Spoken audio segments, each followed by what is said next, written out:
Welcome back, Blerd Squad. Back with another episode of Blerd Up, where we talk about all things movies, music, TV, and gaming, all with a blurred twist. We're your host, I'm Killer Cam. And I'm Monique. We're back with another breakdown, Lovecraft Country, episode 3. Yes, Holy Ghost. Yo. This show just keeps getting better and better and better every week, to the point.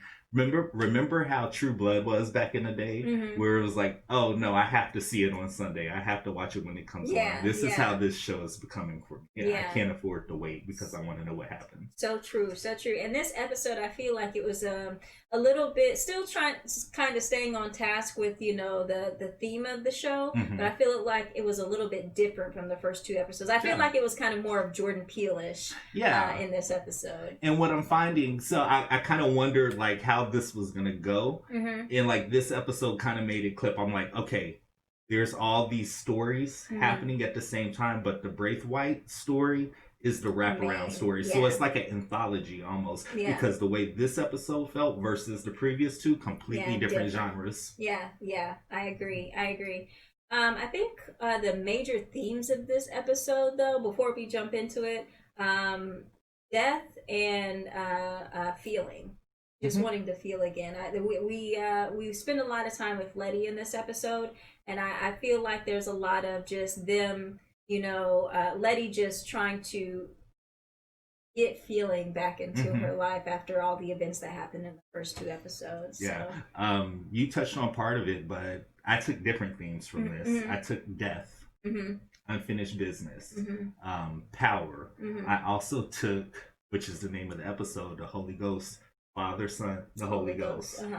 So there were so many themes running, which is why I love this show, because there's just so much in it. And I think I'm teetering on the verge of becoming a conspiracy theorist, because now instead of just watching it and like trying to fully 100% enjoy it and be in that moment, I'll hear things and then my brain starts working. I'm like, oh crap. So we've had to watch this one a couple of times. But before we jump into the breakdown, we definitely want to say thank you to everyone who's been liking us, subscribing to our channel. It really means a lot. Everyone who's been leaving us nice comments, we appreciate it. Cluing us into little background stories or little behind the scenes information that's happening in this show and others. We truly appreciate it. So thank you for all of your support. And if you are watching this video, you haven't liked and subscribed yet, what are you waiting for? Hit that button, mash the like button. Helps us know what type of content our community likes to see. Definitely. All right, Lovecraft Country, episode 3, Holy Ghost. So even before this episode really kind of starts, they give you the kind of feel of what's going to be happening in this episode. They actually explain it. Basically, 1955, a group of black people move into the north to a house in the north side of Chicago. 10 days later, 3 people were never seen again. Pioneering is dangerous. Which is, that says so much. Pioneering is dangerous. Because if you think about back then and even now with what's happening and trying to instigate change, there's always going to be a resistance to it. And unfortunately, you can get hurt. Or there's basically consequences. Again, not too different from what we're seeing today. I think a lot of, with the events that are going on right now, a lot of people's eyes are being open to, how people are being treated when they try to, push that step a little bit further, pioneer. But, great example, Colin Kaepernick, the way he tried to make a stance, to bring light to the current situation of how black people were being treated in America. A lot of people shunned him. He's not in the NFL right now. Roger Goodell, I don't think still has apologized to him today. So, pioneering. It's dangerous, girl. You in danger, girl. Molly, you in danger, girl. Oh my gosh. So the way this episode starts off, they're in a church, of course, and everyone in the church is pretty active, and you see Leti just kind of like sitting there, like almost in a daze. Because there's so much that has happened. I think later in the story it tells us this is 3 weeks. Later is where it picks up. But even when this started, I couldn't fully tell if this was Uncle George's funeral or not. I had to wait a little bit because I'm like, okay, is this just a not a random scene, but you know, what happened with Uncle George? Like, Yeah. how did this get communicated back to the family and such? Yeah, yeah. And one of the things that I mentioned before, you can see it from this first shot, this first scene in the episode, because you have all these people in the church, lively, you know, woman standing up to, like with the Holy Ghost running around the aisles, everybody's excited. But then you see Leti there, and she's just sitting there, no feeling at all. So she's just like, at this point, like, after the things that they went through in the first two episodes, she just feels like dead inside, basically. But there's a other thing. There's a other layer to that. I kind of took it as almost survivor's remorse, because she died too, but she got brought back to life, but Uncle George didn't. So I think there's a level of guilt that she also feels. Yeah. Because he's gone. Yeah. You know. Yeah. I agree. So next scene we push to is Leti dragging Ruby, her sister, down the road and being like, "Girl, I got a surprise for you." Let me just say, I really, even though it's not the best relationship, I love their interactions with each other. Me too. Me too. It's like a real like sister relationship, basically. But you see, Letty's all excited to, you know, show Ruby this house and look what I did, and this could be for us. You know, so you can see her trying to make that connection in Ruby, and we'll find out a little bit more about that connection later on in the episode, but you can see her trying to make that connection to Ruby and just say, hey, you know, we're sisters, that we can do this. I'm trying to make things better. But again, I still feel like she's trying to get a feeling in terms of, you know, something, just anything, just to make her feel something right now. And she's trying to do it by making Ruby happy. But we come to the house, which, by the way, already looks creepy. Right? Like that house. I guess it was cheap, girl. Go ahead. But yeah, super creepy house. What is it? 3 floors, 13 rooms. Which I thought that was kind of 13 rooms. I was like, girl, no, get out. Right. 13 ain't a good number. Get out. But you can see where Letty's dragging Ruby through this house, and Ruby's like, girl, where you get this money from to buy this house? And you can see she asks her like twice, Leti, where you get this money from? And she does not answer her, and I immediately wrote that down. I was like, where'd she get this money from? Wait a minute, I can already see something shady up there because she's not answering Ruby's question. So she's like running through the halls of this house, not really running through the halls, but showing Ruby like, look at this, and look at that, and look at this, and it's got an elevator, and you know, she's trying to, you know, we can make this a boarding house, and you know, make this, you know, something that could like a help safe people. haven. And you can see her just like, you know, trying to, you know, this is a good thing, and trying to convince Ruby. But it's also, she's overselling it. Also, she's trying to feel good about herself. Also, you can tell that the way that she's describing this and what she's trying to do, sometimes people think that by doing nice things for other will help relieve some of the stress or the guilt that you're feeling when you go through something traumatic. But it's really just putting a Band-Aid on a bullet hole. It's a great idea. It's a great gesture, but it still doesn't fix what's wrong with you inside. So after that, we jump to the elevator, girl. Did you get the elevator? First of all, that elevator, I was like, I ain't going nowhere in that. First of all, it's an old ass. It's an old house, so ain't nobody getting on no old elevator. First of all, second of all, I don't like them elevators that you no matter control. If the door is open, it can still go up and down. I don't trust those. It was doing its own thing, and that was my first instance. Like, this house haunted. We dealing with ghosts. But the elevator pretty much almost takes Letty's head off. And you can see Leti when she pulls back, and you know the elevator misses her. She kind of laughs a little bit. And we're like, what's wrong with you? Are you? That's not funny. And Leti like. And I'm like, girl, you're going crazy. I would have just walked out in there like, nope, ain't doing this. No. But then we do jump to the next scene where's Hippolyta. She's, you know, sitting at her, you know, I don't know what you call it. it's something fancy, but chair with mirror in front of it. Yeah, thank you, vanity. I can think of it. But you can tell immediately that she is very much affected by the death of George. She actually pulls out at one point one of George's favorite books, Dracula, and as she like looks at it, she just starts ripping pages out of it, and you can just tell that she basically, you can tell she's very much affected by the death of George. Yeah, and here's another thing I took from it. So, of course, she's affected by the death of George, but she knows something is up. Right. She knows deep down. You could see it in her. And I think that's eating her up a little bit inside, that she doesn't exactly know. What happened. Because she's like, okay, I know what you guys said, but something, it's not making sense. Something ain't right. Yeah, and I guess we'll touch on that a little bit more later in the episode.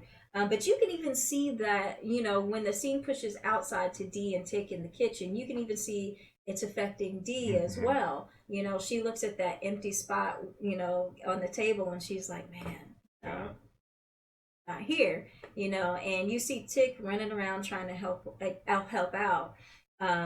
With George being gone, and Hippolyta comes out, and you can immediately tell, for me anyways, you can immediately tell that Hippolyta, she appreciates Tick being there, but seeing Tick there is a constant reminder that George isn't there. You can see her and she touches on this later on in the episode where she goes to get a coffee cup, and Tick has set a clean coffee cup on right side up on the right by the sink, and she immediately turns it around, and we know that's because we find out later in the episode that that's what George would have done. He when he cleans a dish, a cup, he puts it upside down so it'll dry properly.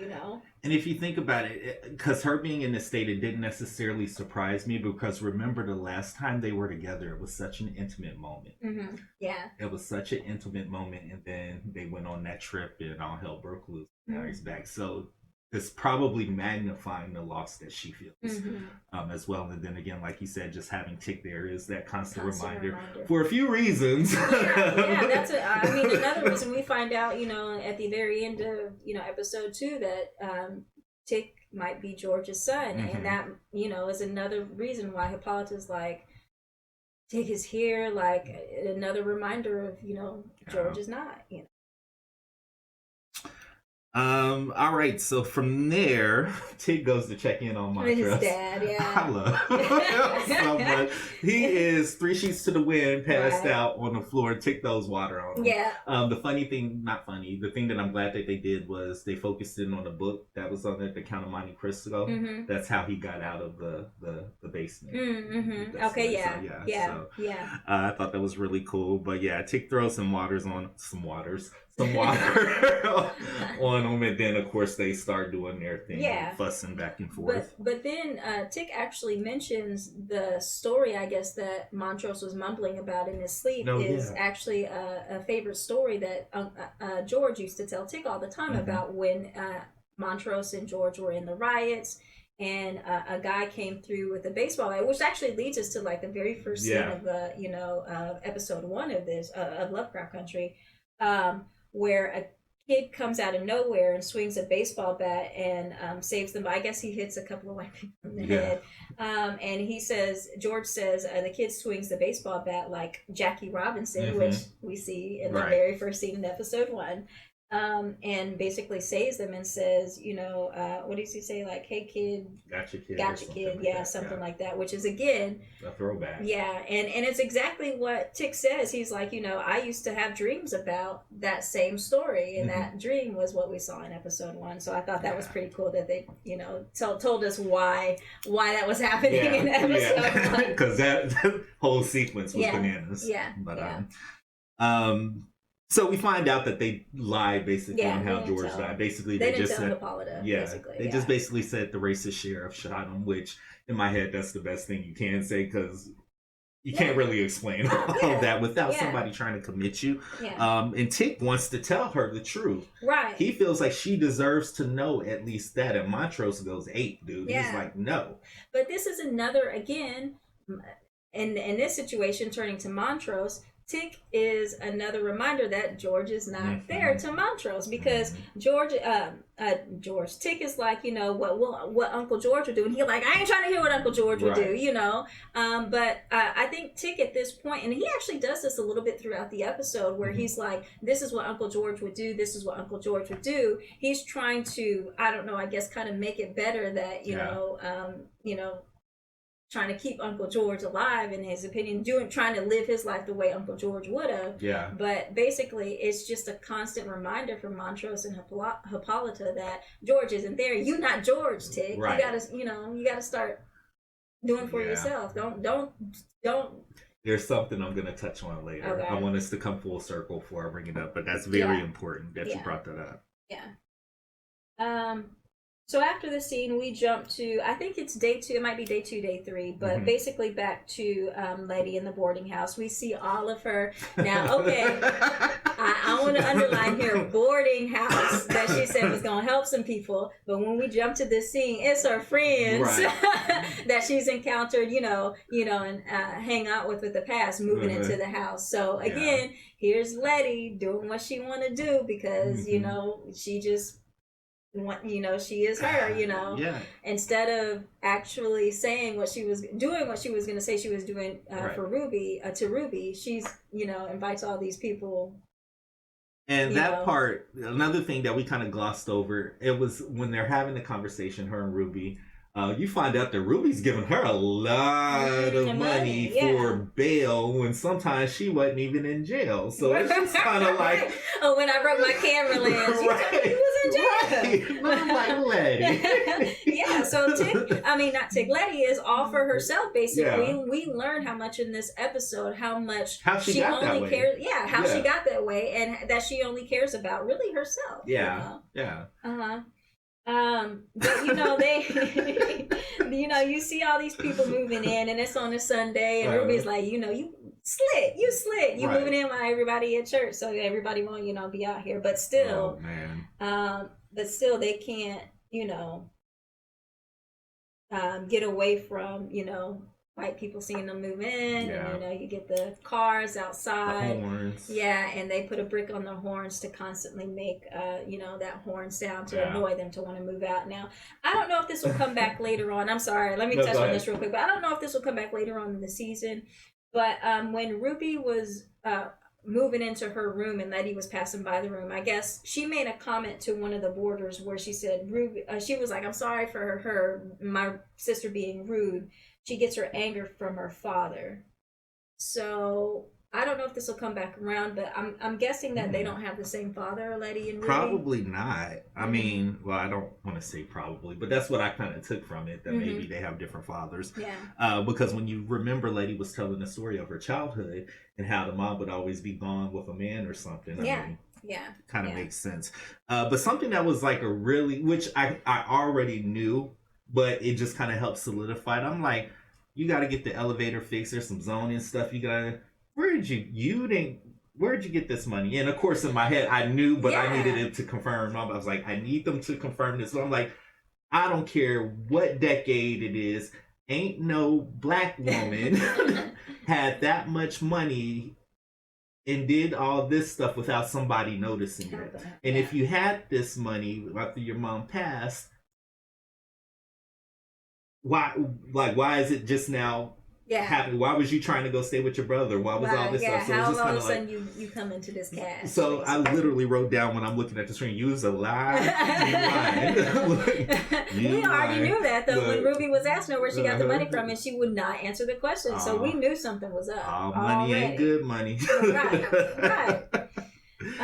So I after this we jump to day 5. We see, there's white people putting signs in the yard of Leti's new house. Community. We don't need no undesirables, which I was like, excuse me, undesirables. Right. Wow. But this is where we start seeing some of the supernatural stuff start happening in the house. We see Leti in the bed sleep, and we see this black hand come at the bottom of the screen and starts pulling the cover off of Leti. And it's one of those typical kind of Yeah. horror movie scenes where, she pulls the cover back, hand goes away. But then we also see over on the side of the bed, and I thought this was so good, the look of this ghost. But we see this ghost on the side of the bed, and she kind of like sits there for a second, and she pulls up, and when she pulls up, you can actually see that her jaw is pretty much gone. It's ripped off. Yeah, and the look of that ghost, though, I was like, oh my gosh, that's so creepy. Yeah. Like when you were mentioning Jordan Peele, I was like, that to me felt like him. There's some other stuff in here that I thought was Jordan Peele too, but Leti is basically woken up by this ghost. She, jumps up out of her bed, but by then the ghost is gone, of course. Right. We see her go to, to the window. The window's kind of fogged up. She opens it up. The horn's still blaring outside, and then she realizes that, the, what do you call those things? The radiator. Radiator, yeah. The radiator is like bursting on high, and she figures out, boilers the on boiler, the high, boiler. so she needs to go turn it down. So she actually goes. But wait. So they're really smart with this because, okay, we know it's a ghost in there also. But they're like, this is the thing why I appreciate this show, because they keep throwing these little things in there that help your brain accept what's happening. So the condensation on the window, the radiator jacking up, that's a clear sign of paranormal activity, climate manipulation, and then things breaking in the house. Also with the boiler room, I kind of got Shining from that. Did you not? A little bit. Yeah, So. I even more so in Doctor Sleep. Yeah, if anybody has seen the end of Doctor Sleep, you'll know what I'm talking about. But yeah, I see what you're saying, and it also actually made me wonder though, because she goes down into. You couldn't get me to go down to the basement of this house. I'd be like, oh, we all gonna burn up then, because I ain't going down there, or somebody else gonna go down there. But she does go down to the basement, and she finds the boiler again on high, and she sees the knob is on the ground. So I actually wondered at this point, I think they were saying something in terms of the neighbors did that, but I also thought, well, how did the neighbors get into the house? And could it have possibly been one of the ghosts that lived there that did that was trying to get them to get out of the house? So I'm more on the side of the neighbors. I mean, it's a basement. I think, did the basement have windows? I don't know. I was more leaning towards the neighbors, but they never really confirmed who did it. And we find out later on this episode that one of these ghosts, is trying to get them out the house. And I actually, when I watched it the second time, I was like, well, wait a minute, was this one of the neighbors, or was it that ghost that was trying to get them out of the house? Because handle broken off, turned on high. It's kind of like either way, both is evil. There's like they're two different evils, but they're just the same. Malevolent, so I mean, I kind of was just looking like, Well, we learn even more in this scene because when Leti gets the boiler back, down to where it should be, she starts hearing noises. And I was like, your basement got a basement? Yeah. Which even... That's not a good sign. Like, if I would have seen that my basement had a basement, I would have been like, nah, this is it. I confirmed. Haunted house. Somebody has got something in here that they tried to hide. I don't want to be a part of it. But as you actually see, as she's going through the basement trying to find these things, you see bits and pieces of things down there that you can kind of tell like something's not right. She steps over a bear trap, which back in the day, that's how they used to catch. Also, she runs into this, and it kind of scares her, this anatomy body type of thing. Yeah. Which I was like... Even before that, when she was showing Ruby the house, there were like beakers and stuff in one of the rooms. So I was like... Immediately in my head, I thought Reanimator. Yeah. So I was like, oh, well, there's some freaky Jason stuff coming on in here. Y'all see all this stuff in the house. Y'all ain't asking no questions. Yeah. It's like, what? But anyways... she does find that trap door, and it kind of scares her a little bit. It was shaking, and people was hollering down there. Yeah, and she did the same thing. Ran up and got somebody. So she actually goes down to get Tick. Yeah. Who we discovered he actually shows up at Letty's house at some point because he's realized staying with Montrose is not good after the outburst they had. Well, he was actually going to leave. He was actually going to go to Florida. He was planning on leaving. And the only reason he didn't because he saw how them white boys was outside harassing, so he ended up staying. Yeah, he ended up staying with Letty just to make sure she was okay. Going back to that protector kind of thing. None of them are okay though. No, none of them are okay. Matter of fact, all of them are suffering from almost kind of like a similar PTSD. like a similar thing. They all have this need to feel something that they're not feeling, because even their interactions between Tick and Letty, I wrote down, it's weird. Yeah, you can see that he's pushing away from her a little bit. I don't know, like he's not wanting to feel, or maybe even feeling guilty, feeling or moving on with what happened to Uncle George. So another thing I noticed in this episode, because when Tick goes down to investigate the basement, he has a bat in his hand. There are a lot of bats in this episode. Did you realize that? I did notice that. Yeah. Knocking people in the head. I got you, kid. Yeah, pretty much. But he goes down to investigate with the bat, and Tick says, at this point, Tick and Letty start discussing like how they're feeling, and the things, basically talking with themselves about, there's this whole other world that has been opened up to us.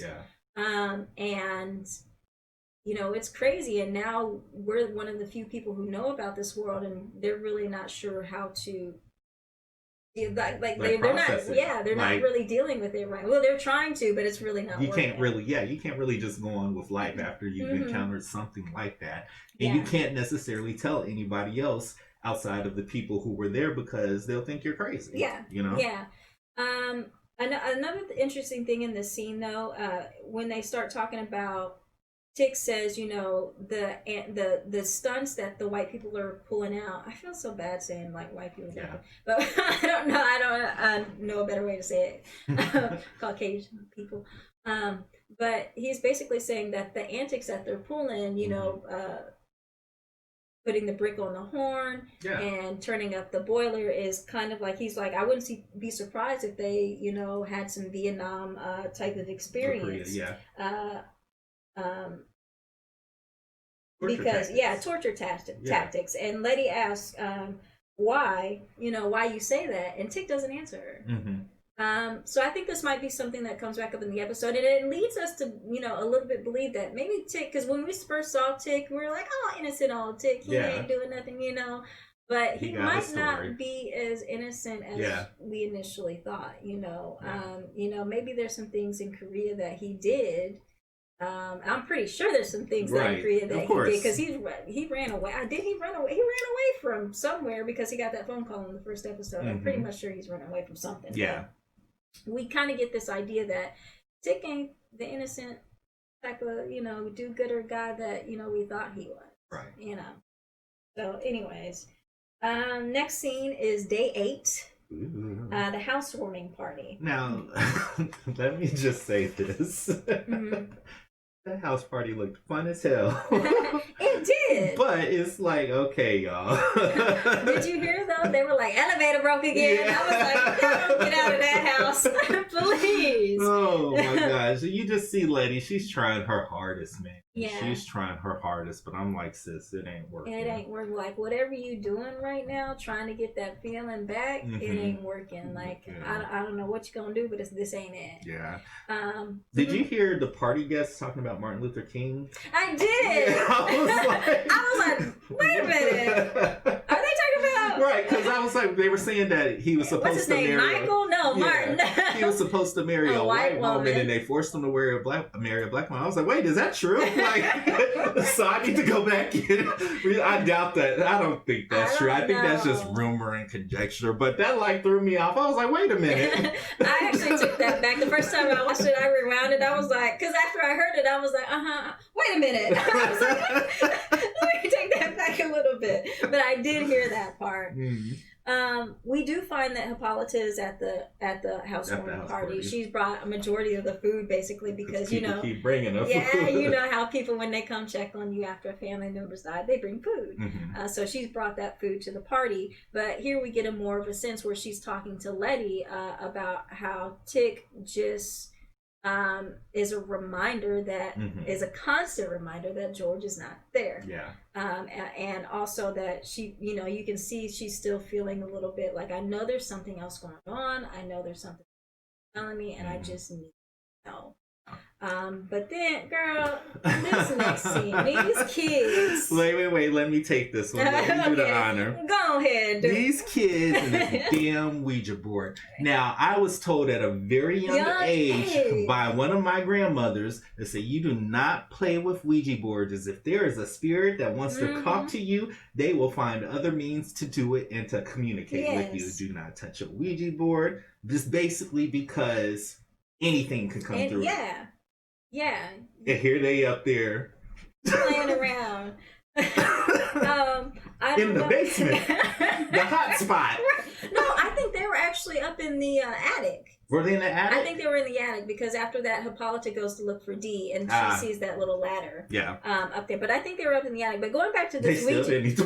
Right. They still didn't need to be up there doing that stuff. They didn't know better than that. But anyways, when they're actually asking questions to this Ouija board, again, I don't know if this is something that is going to later, but we have a little boy up there named Bubba, and he actually asked the Ouija board, will I have a good time on the trip? And that's when the Ouija board actually really starts working, and it just immediately goes to no. Right. And I was like, yeah.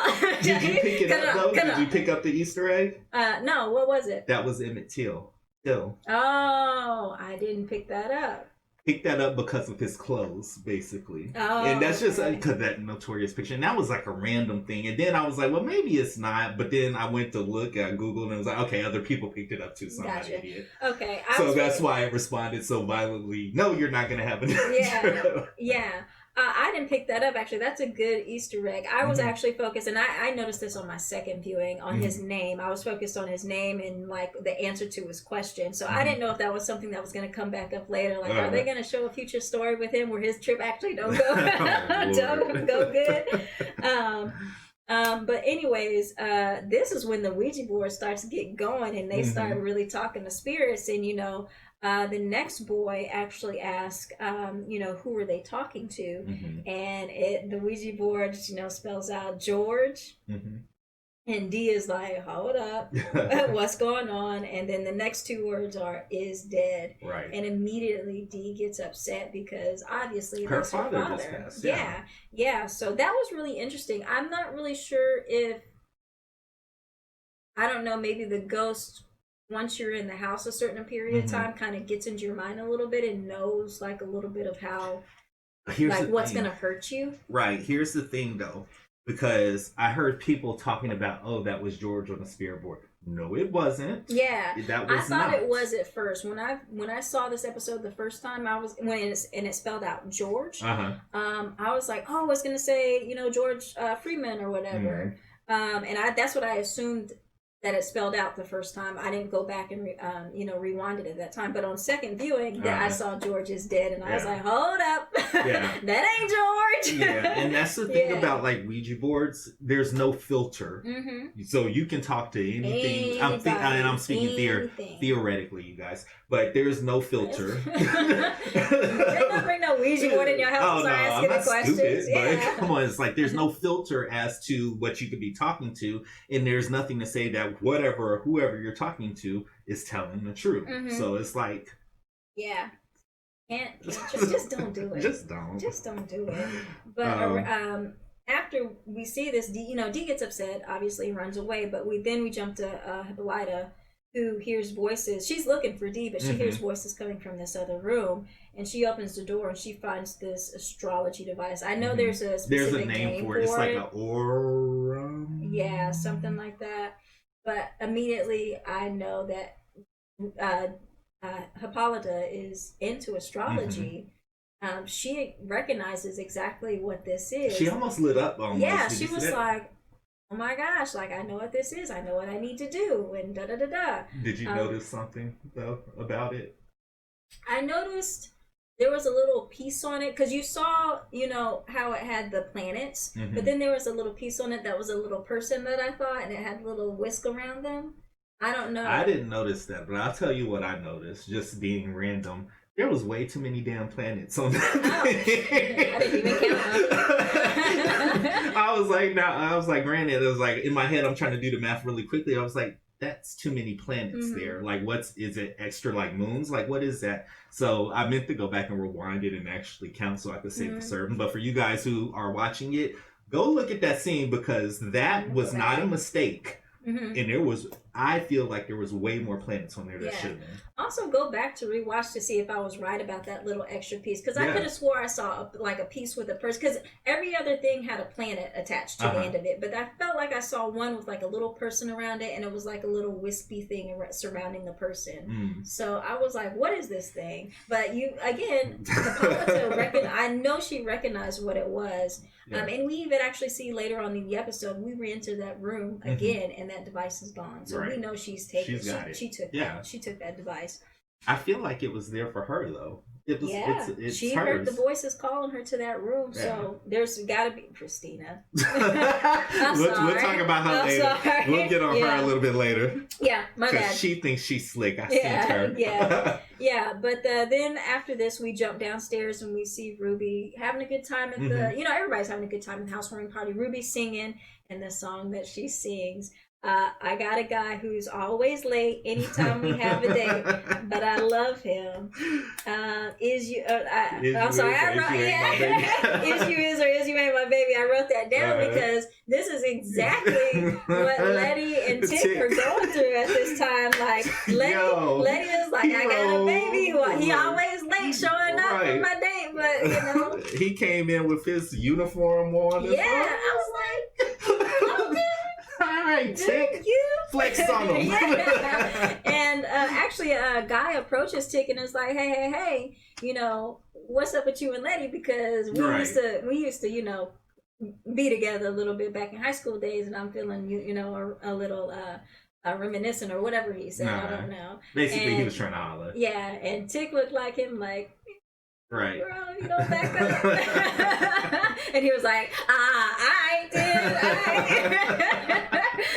That's you, but you better let her know. Because basically, Leti, he's watching Leti on the dance floor dancing with this other guy, and she sees Tick watching, and she's just like, if you want me, you better come and get me, boy. And but basically also, like flirting with him. Yeah, but it's also another level of that too, because we've known that there was going to be a relationship between Tick and Leti since this season started, but it's always so weird. So now you've got both of them, including like everyone else, kind of in this mode where they don't feel anything. It was almost like a push. Like, she needs to get right, you need to get right, y'all need to get right together. And if there's energy there, you guys need to, whatever you're looking to try to fill, you guys might be the answer for each other. Yeah, and if you notice in that scene, when Tick is actually looking at Leti dancing on the dance floor, his background fades to black. And it felt almost kind of like you need to move, like, forget about everything in your past, move forward, and that's Leti. That's interesting. I don't know if that's what that really meant, but I was like, you better go get her, boy! I don't think that was a mistake. But, at this point, we see, after, Tick stares at Leti dancing on the dance floor, we see Leti goes into the bathroom, and we actually see, like, when she's like, I don't know. I'm sorry. I already knew. What? Go ahead, I'm going to let you finish. I was going to say about the makeup, because I don't know. I wouldn't do that. I'd be like, oh, I can't put water on my makeup. You're not going to mess my whole face up, but they had some stuff back. Anyways. But we actually see, and it's like an older man of a ghost appear in the mirror while Leti's got her, face down in the sink washing her face.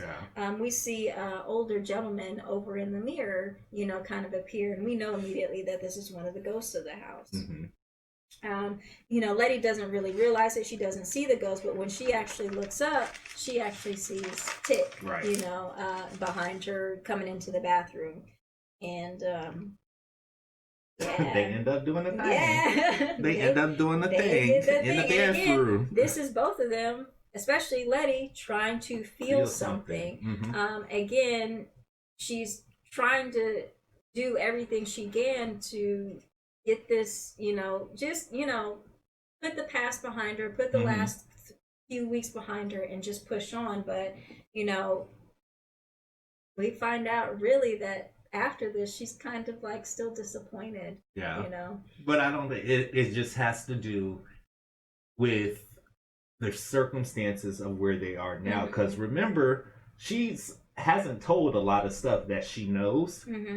She still has this money in the back of her head. She know damn well her mom didn't have no money. Yeah. And that's a secret that she's still holding on to. So all this stuff that she wants to feel right now is being hindered because she's got so much weight on her. Yeah. And you can even tell too, this is the way the scene played out with her and Tick actually getting together is so different from, especially when we find out that Leti was a virgin prior to this. It's so different from the scene that played out in the Braithwaite house. Am I saying that right? Braithwaite house. Where, you saw Tick was more of the aggressor. Even though it was an illusion, he was more of the aggressor. But at this point, Leti's so wanting to feel again that she's like, I'm a virgin, but forget it. Let's go ahead and get this done. To maybe this will make me feel something. Yeah. But again, we still see after that she's still disappointed. Yeah. She's still not where she needs to be. I feel like she's kind of going through these stages of, I almost want to say grief, because right after that, that's when they look outside and there's a cross burning in the yard. Of course. She got mad as hell. She did. She went off. Again, another attempt to, feel. This is something to get angry at. Maybe this will make me feel better. I don't even think she had control over it. I think that was, at that point, she was just full frustration. Exactly. She goes out the rec shop, dude. She takes hold up. They don't love you like I love you. I actually wrote down Beyonce because I was like, she even had the little hiked the skirt.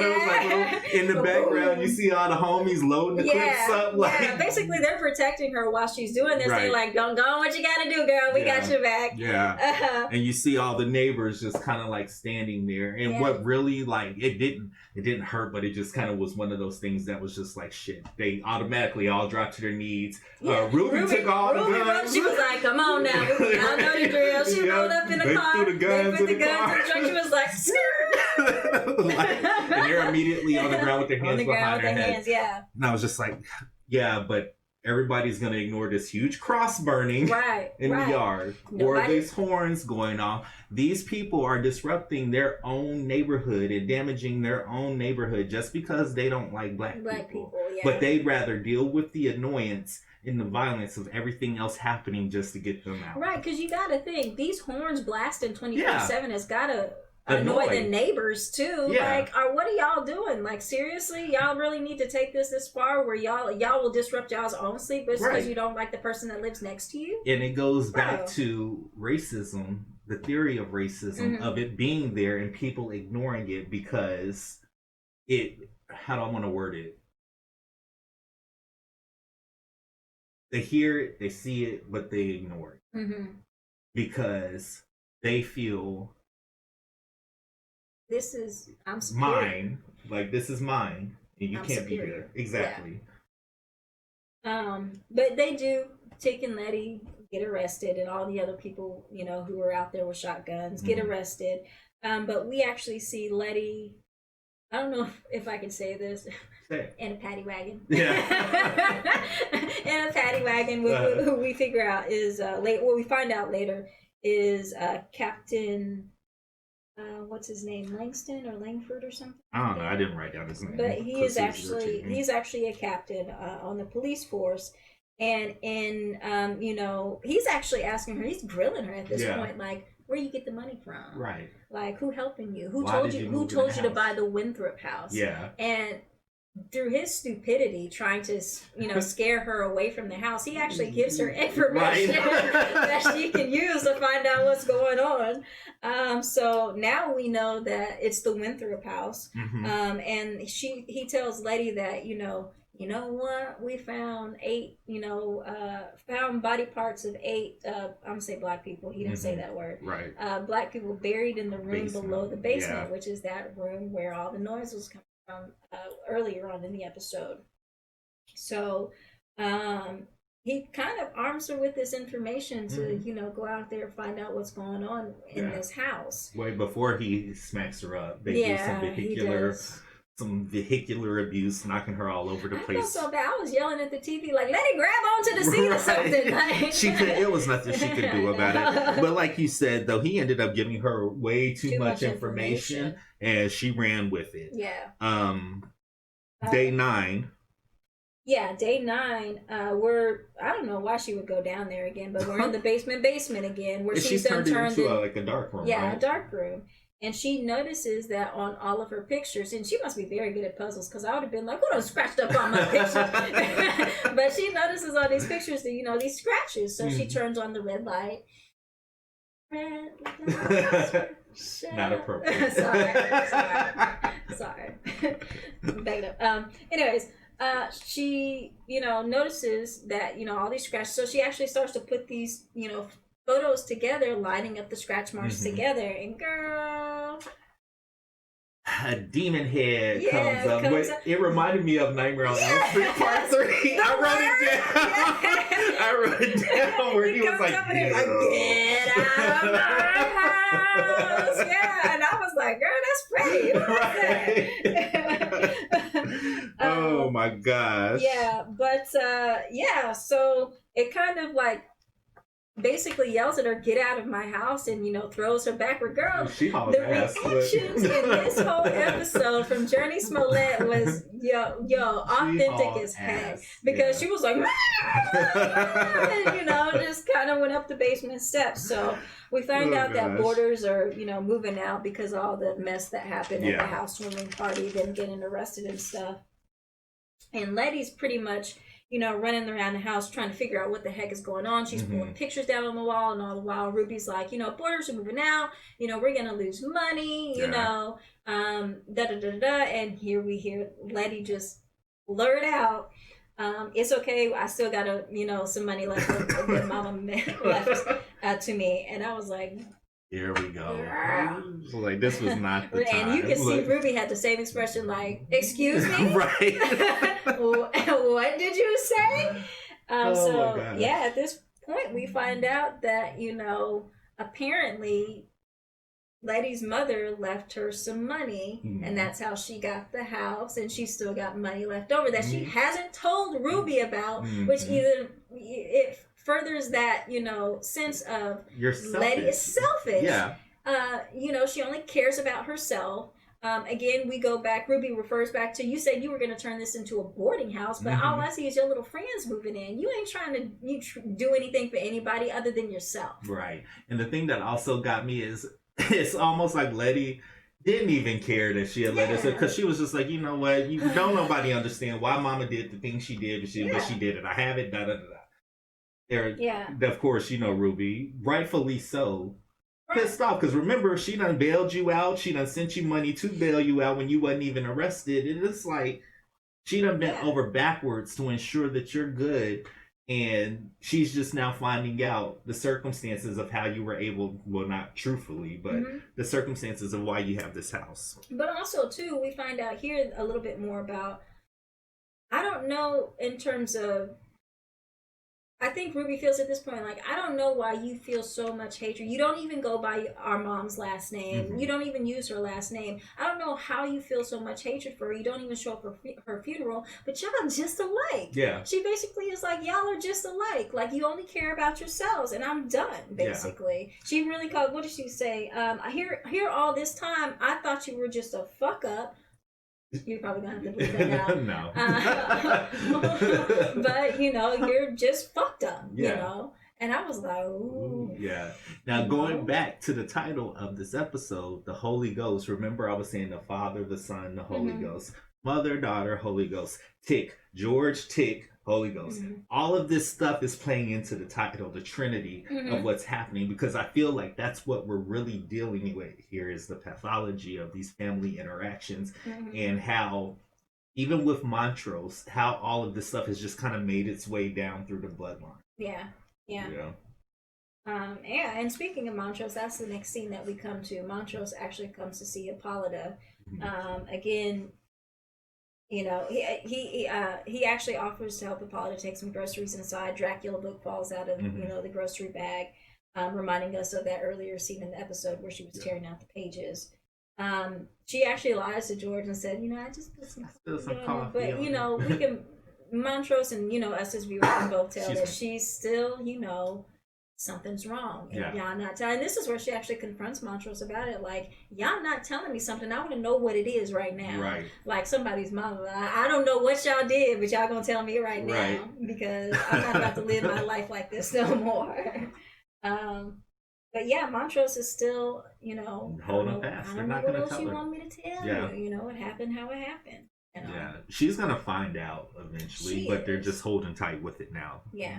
Which, in my head, I feel like, okay, well, maybe that is a good thing because I feel like things are gonna get a whole lot worse before they get better. And also, I'm not 100% completely sold that Uncle George is gone.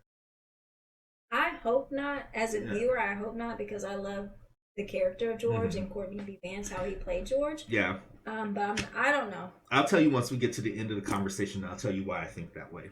Okay. There's some weird shit happening. Okay. So. All right. So we get to day 10. Letty's at this bar, and you can see she's like frantically researching, and just like her brother. Yeah. Tick walks in, and immediately she's like, "My house is haunted." And and it's so refreshing, I think, at this point for instead of his Tick replying like, "You're crazy" and stuff, he like, because basically they've been through all of this stuff in the first 2 episodes, and he like, what, it could walk me through it, right? Walk me through it. What you got? So at this point, they find out that the house was actually owned previously by is it Hiram Epstein? And he was fired from the University of Chicago for unethical practices. So basically experimenting on humans. The cop who arrested Leti, or Leti, the captain who arrested Leti, was involved basically with supplying Epstein, and it's Captain Lancaster is his name, was supplying Epstein with bodies because he would become the detective in all these missing person cases of Black people on the South Side. So basically they put it together that he was taking these people from the South Side of Chicago, Black people from South Side of Chicago, and taking them to this house where Epstein could, experiment on them. And I did go back and look, so that's kind of based on history as well. So back in the day, there was this doctor or I can't remember what he was. His name was James Marion Sims, basically who was doing surgeries and experimentations on Black women without any. So that's what I kind of like made that parallel with. I'll admit I had to go look it up, but I knew I was like, that's real. That's based on a historical thing, partially, So I feel like they were trying to draw a parallel between Epstein and this weird guy that was doing all those surgeries. Gotcha. At this point, this is actually where, Leti reveals to Tick that, hey, I'm a virgin, and Tick feels kind of sorry about it. But, Leti, again, she's like, at this point, I have no regrets. I'm just trying to figure out what my next step is. And Tick is like, you got to move out your house. And at this point, this is where Leti starts to be like, you know what? I have learned so much, from the past few weeks, and there's so many things going on. I'm tired of running away. I'm tired of letting people drive me for what I should be doing in my life, and I'm gonna stay and I'm gonna fight, basically. Now, they also noticed the ghost faces in the pictures, though. Yeah, they did. And that took me a little... I had to actually pause some of it, because I was like, it's just your friends' faces. But then, and then I was like, oh, I see it a little bit. Where they had, like, the little... Yeah. So, but we do find out that when Leti was taking pictures when everybody was moving in, there's actually pictures of the ghosts. Yeah. Instead of the faces of her friends, they're actually the faces of the ghosts who live in the house. But Leti's like, this new world that I'm in terrifies me, but I'm not running away from it So next scene cut to, I put down voodoo priestess to bless the house. Yeah, basically, because one of my friends, we were chatting about it earlier today. He was like, "No, it could have been a hoodoo." And I was like, "No, hoodoo is herbal magic. Like voodoo is the blood and, yes, and the stuff so. like that. All I saw was a goat's neck coming over, and I was like, "Whoa, okay." And I was like, "What was her name? Mama Oya or something I didn't write that?" It down. I didn't write it down. I couldn't remember, but I think it was like. I thought this was interesting because, Tick was like, where you get this person from? And Leti was like, Mama couldn't commune with the dead, but she was a hustler who believed in doing her research. Right. I was like, wait a minute, what did your mom do? Like, I'm so confused. Like, there's so many references to her mother in this, and I'm just like, wait, what? And I feel like they're setting some more is going to come from this. Like, so the voodoo priestess like marks an X on their forehead, saying it'll keep them safe, but and they go down to the basement, and they're doing this spell. And as they're doing this, we see, 3 white guys actually break into the house. And I got so mad at this, and it took me back to a movie, one of our favorite movies. Like, could you at least try the handle? Right. The door was probably open, and you just broke this window for no reason at all. Every door you create and scrape. Could you at least try the knob? If you haven't seen Once Bitten, please go out and watch that movie. It's such a great movie. It has Jim Carrey in it. But it's like, did you at least try the door handle before you broke this window? But at that point, I was like, okay, so then it probably isn't the neighbors breaking into the house messing with the broiler. It probably was the ghost. So. Yeah, it could be. But wait, so they're doing this ritual and everything, and these ghosts, man, I was like... So these guys are like running around the house. The 3 white guys are running around the house trying to find where Leti is. They go upstairs and everything, and this is the scene where they actually think they hear somebody in a room, and they try to push it open. And when they finally do push it over, they kind of fall over on the table. And this is where we see where Hippolytus took that astrology kind of device off the table. But within this room, they get trapped in this room, and they're trying to find their way out. And all of a sudden, they hear a baby crying. And when they turn around, bro, it's like a basketball player, grown man, basketball jersey, number 8 on it. I didn't know if it had any significance to Kobe or anything like that, because it was number 8. But it had a baby's head on it. It's just crying, like walking towards him, and it's so creepy. Yeah, like the way it's walking towards him is just like it's like phasing through the table and everything. But it's disturbing because at that point I was like, what kind of experiments was Epstein doing? Like, this is depraved shit. Yeah. Like, but this is where I felt like. This is where I was for sure, like, this is Jordan Peele episode. Because this made me stop crying and was like, and I started busting out laughing. And, these guys are like super scared, and all of a sudden, y'all should be. Yeah. All of a sudden the radiator turns on high and it burns them, and we see them getting burned and yelling and screaming. But yeah, that part threw me for a loop, man. The elevator decapitated. It was like the elevator had its mind of its own. It was like, well, actually, we go to the third, white guy who is broken into the house, and he's, playing with the elevator, and you're right, the elevator seems like it has a mind of its own.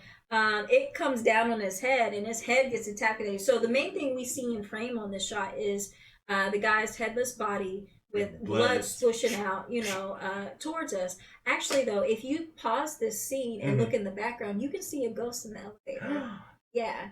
You can see a ghost in the elevator, and you can see that ghost was controlling the elevator. I missed that. Yeah, and it actually leads back to something at the very end of this episode. Okay. But yes, there was a ghost in the elevator if you pause it. But we go back to the basement, where they're, we got Leti, the voodoo priestess, and Tick in a circle chanting with each other. You can tell that the spirit does not want them there. The spirit of Hiram Epstein. Girl, I'm sorry.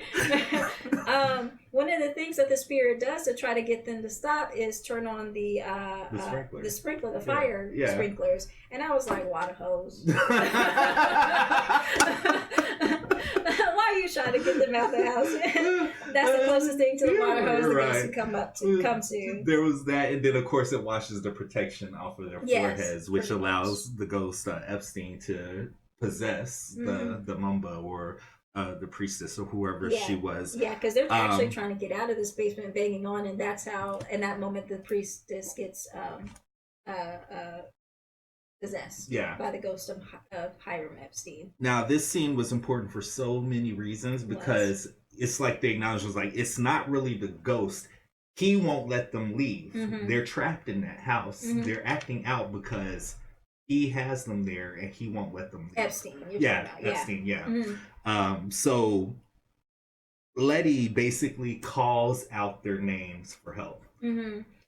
This parallel, I actually almost started crying because it was like, to get the power, to feel empowered, to get the help that she needed or whatever, and the courage she needed, she had to acknowledge all the ghost names, which when you think about with what happens today, George Floyd, Ahmaud Arbery, Breonna Taylor, saying their names gives their names power. Right.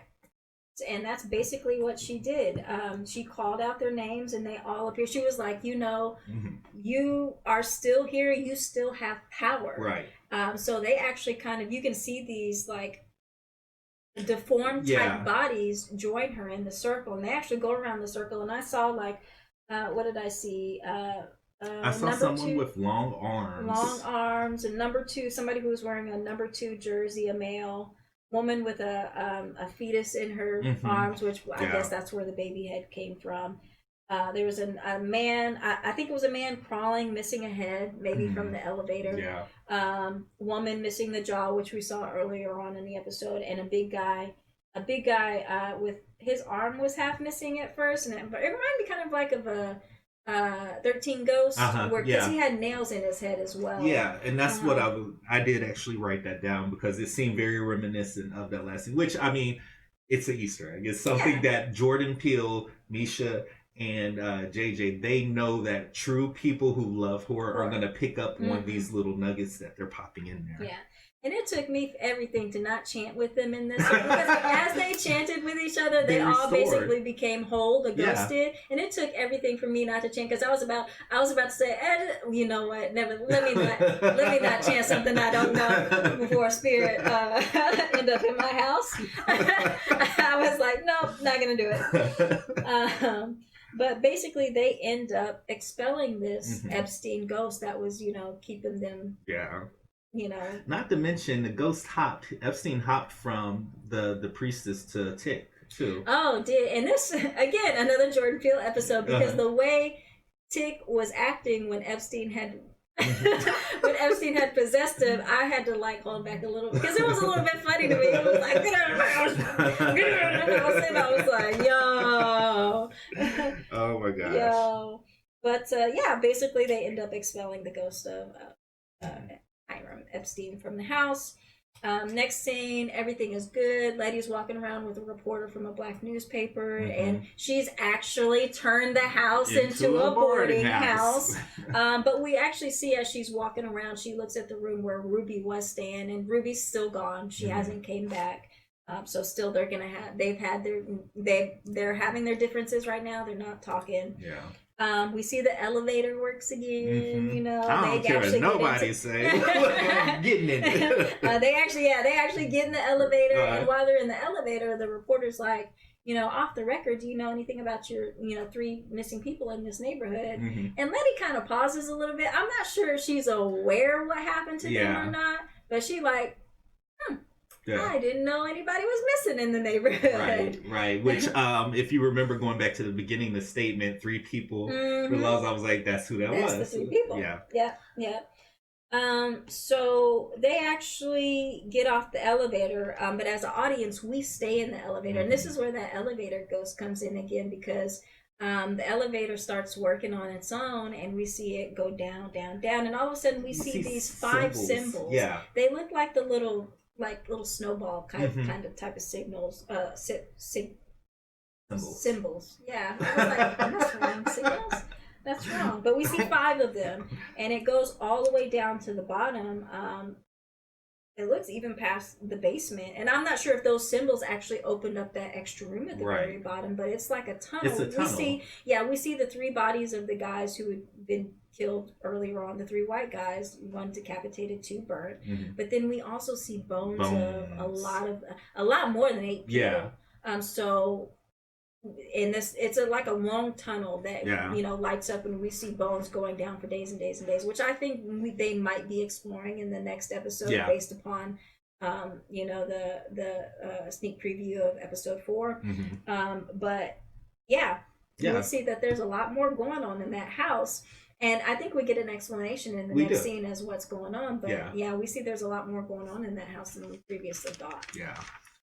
So we get to the next scene. Basically, Tick's in town and he sees this silver car. He was waiting on her. He was waiting on her to show up because he had put it together at that point. Which I think most of us kind of had a suspicion that Christina did.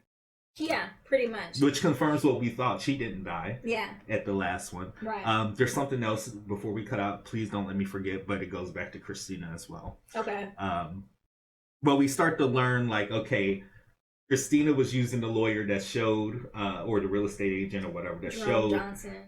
who showed Leti the house or whatever, encouraged her to buy it. So she's been pulling all the strings. Yeah. Winthrop was actually one of the founding members. Horatio Winthrop. Of what is it, the Sons of Adam or whatever it's called. The Sons of Adam. And she starts going into some of the whats and whys. Apparently, she confirms that she knew she was trying to kill her father. She knew that there was a window of opportunity. Each of them have spells, and if you're lucky to be a part of that organization, you're lucky to be able to master one of those spells. But before you go into that, going back to how Tick knew that Christina set this all up, he said Winthrop, Tick, while he was in the lodge, saw that Winthrop was carved on one of her father's favorite paintings. So he had put it together at that point when him and Leti were back at the bar, and he was Leti was like, I can't find anything on Winthrop, But that's where Tick put it all together. But we find out that Horatio Winthrop was banished for stealing pages from the Book of Adam. Sorry, I don't know why that's funny to me. Well, he was sick. I wrote down he was sick of Titus having the only cipher to read the Book of Adam, so he tried to develop his own cipher. Gotcha. And Epstein was a follower of Horatio Winthrop. So, so Tick is like all gung ho, like you ain't gonna, hurt anybody else that I love. And he pulls out a gun and he goes out to shoot her, and he realizes he can't pull the trigger. And we find out then that basically what you were talking about, like Christina's father, Samuel, created an invulnerability spell. And he actually had to remove it prior to the ceremony that took place at the lodge. So again, going back to what you said, she knew there was one opportunity to kill her dad, and that was the opportunity. And she actually used Tick to do it. Yeah. But there's something. Go ahead, finish, because there's a few more things here. Well, when Tick is still pointing this gun at Christina, and she's trying to give him the backstory, their family history. She says the Book of Adam is basically gone at this point. Titus locked his pages up in a booby-trapped vault that only he could access. And going back to what you were saying, every spell the Sons have created came from one chapter of the book. So one chapter of the Book of Names equates basically to one spell that a son of Adam can create, or basically creates. Christina want them Horatio Winthrop pages.